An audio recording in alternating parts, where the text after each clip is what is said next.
Hey everybody, this is Moffat. I'm going to give a normal calculations video. This stuff gets a lot of people. This is an example we used in class, and we did it at the entry task. So the first thing we did was I gave an entry, and I said, for this problem, I give a quiz in class with an average score of 78 and a standard deviation of 9. The quiz scores are approximately normally distributed. You score 92. What is your z-score? So I gave that. We found a z-score with the formula.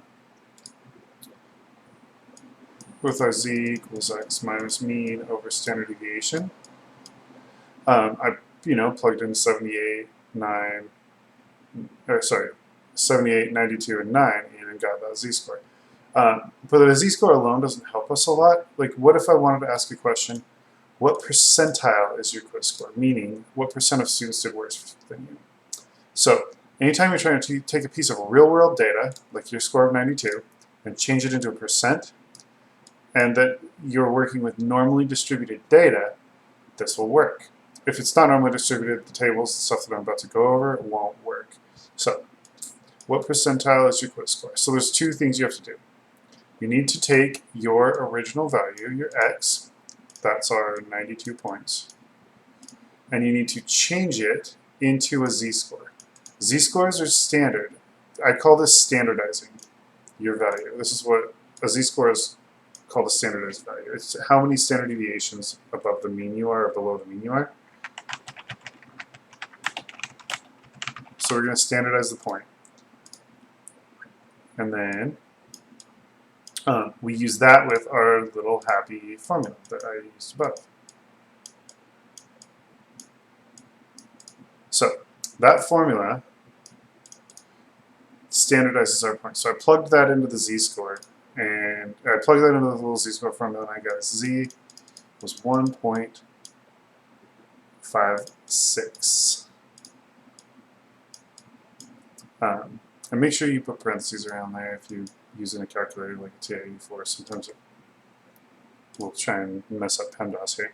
But to change the z-score into a percent, or a proportion, or a probability, you can use this table that I have over here. I've attached this to your notebook. I've also, you can literally just Google z-table, like watch me Google z-table, and look how easy it is to find one of these things. Z-table. ztable.com. Cool. Congratulations, you have a z-table. So, you can use this one, you can use the ones I put in your notebook, which are from the AP test itself. Doesn't really matter to me. But we need to use the table to change a z-score into a proportion. You can actually change it back too, but I'll teach you that another day. I call those reverse normal calculations. So, the whole process is you first have your value, you standardize it into a z-score, then you find the table.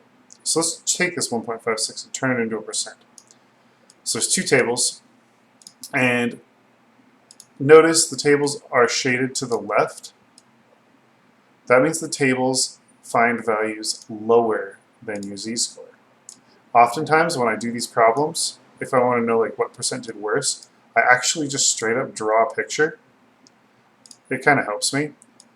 I just draw a picture of a fake little normal curve. I know z-score of 1.6 is somewhere on the positive side, and I know I'm looking for worse. So I know I'm shading the left. So it kind of even helps me with the picture, like, okay, which one does that look like the most? It looks like this one, because the z-score is on the right side. And if it says higher, you'd have to do the opposite side. I'll teach you that after this. But anyway, 1.56. Let's do this. So you want to find your z-score off to the side. Like, is it negative? That's left side. Is it positive? That's right side. 1.56 is positive. You can play Battleship. You can find a z-score. I see 1.5. I see the 6. Now we play Battleship. A5 or whatever. I sunk your battleship. Anyhow, congratulations. 0.9406 is the proportion of people that did worse than us.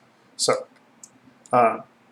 if I'm listing it as a proportion, I'll leave it as a decimal, 0.9406. Since I asked a percent, I'm going to change that into percent, 94.06%. of the students who did worse than your quiz score would be taken. Now, if I ask you to find better than, so say I didn't ask you worse, pretend that I asked you to find the right side. Well, you still do that.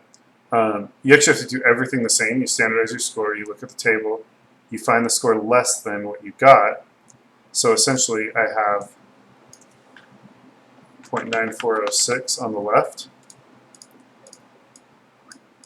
That's the area to the left of my z-score. Here's my z-score right here, that line. That's the 1.56 right there. Well, the area to the right, since everything just always adds up to 1, 1 is 1 whole, 100%, I can go just subtract the green half, subtract the left half from 1.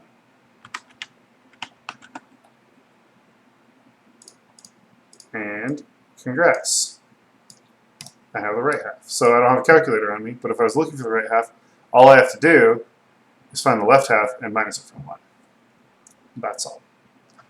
No problem. So I may do another video for finding the area between 2 points. We'll see how successful this one is. I hope this helped with normal calculations. Really, just the hardest part is honestly, actually there's not really a hard part. The hard part is understanding the problem. Because plugging stuff into this little formula is easy. Standardized, no problem.